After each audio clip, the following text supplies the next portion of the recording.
Глибоцкі камбікормовый завод завяршыў 2023 год са стратамі ў 1,5 мільёна рублёў, што складае каля $500 000.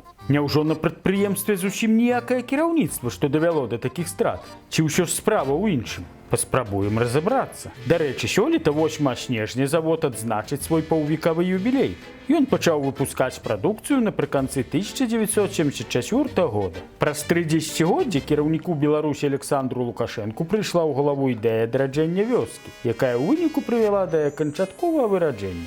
А глыбоцкі камбікормовы завод – гэта як злепак гісторыі рэалізацыі этой праграмы. У 2016 годзе ў Віцебскай вобласці з ініцыятывы тагачасныя кіраўніка Мікалая Шаршнёва пачалі ствараць аграхолдынгі. Ідэя была такая – аб'яднаць у адну структуру вытворцаў і перапрацоўшчыкаў сельгаспрадукцыі.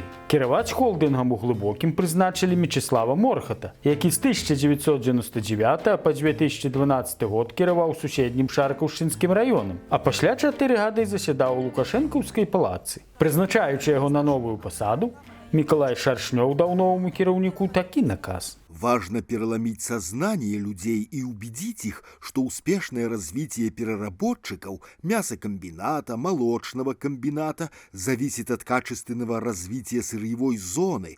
В Глубокском районе нужно повышать показатели эффективности в растениеводстве и животноводстве. Переходный период в интеграционной структуре затягивать нельзя. Формируйте команду единомышленников, работайте на опережение. І назвалі аграхолдынг гучна «Глыбоцкая інтэграцыйная структура», скарочана ГІС, хаця, як па мне, гледзячы на скарот «Прэдрык», гэтую структуру лепш было б пісаць як «Гліст», бо ў выніку так і атрымалася.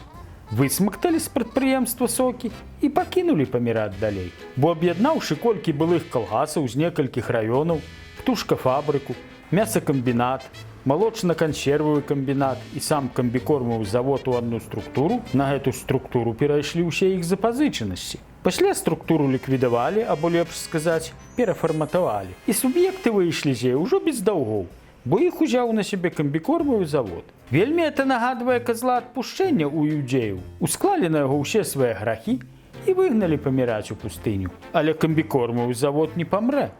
Лукашенка не дасць. Так упэўнены ўсе кіраўнікі з этой структуры. І былыя, і цяперашнія. І яшчэ, былыя калгасы, якія на момант далучэння былі адкрытымі акцыянернымі таварыствамі, пасля выхаду са структуры атрымалі статус сельскагаспадарчых унітарных прадпрыемстваў, скарочана супаў. Вось так з калгаса атрымаўся суп. Толькі грыбоў і не хапае. Можа, вырастуць? На это 3 гады таму спадзяваўся кіраўнік Глыбоцкага раёну, выступаючы на 5-гадовым юбілеі Глыбоцкай інтэграцыйнай структуры. Не будет дождь, будут и грибы.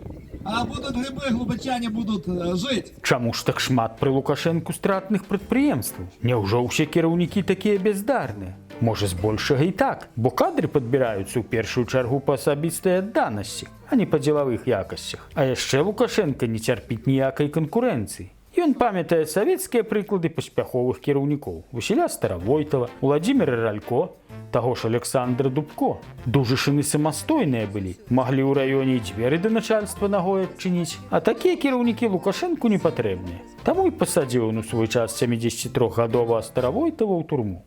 Лукашенка трапіў у сітуацыю, якую сам сябе і загнаў. Ён нават сабе пераемніка не можа прызначыць, бо баіцца, што той адсуне яго раней часу ад улады, за якую ён вымушаны трымацца, па яго ж словах, пасінелымі пальцамі. Але ж некалі яна ўсё адно праз іх праскочыць. Зміцер Лупач, Белсат.